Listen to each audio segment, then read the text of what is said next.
Today, we shall reflect on the lives of Sts Cyril and Methodius.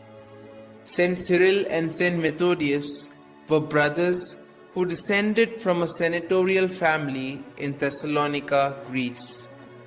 Cyril was educated at the court of Constantinople together with the young emperor Michael.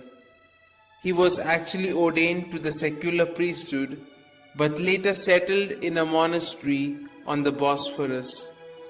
In the year 851, both he and his artist brother Methodius, who had held a political position before becoming a monk, retired together to a monastery in Bithynia.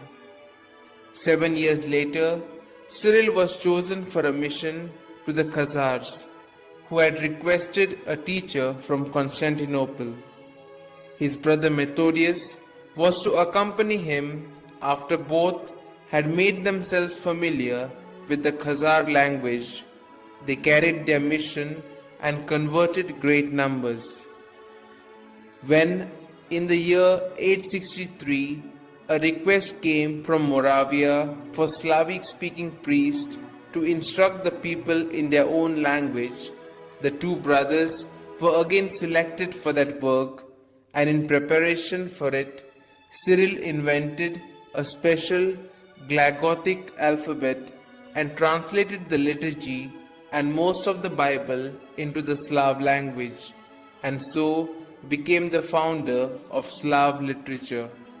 The saintly brothers labored successfully among the Moravians for some years, and then went to Rome to obtain the papal approval for their work.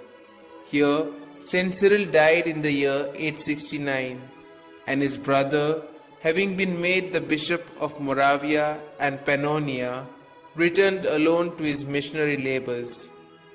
As German missionaries had, with small success, worked in the same region for some time, there now arose grave dissensions, and suspicion was cast on Methodius' preaching in the Slav language and on the orthodoxy of using Slavic in the liturgy.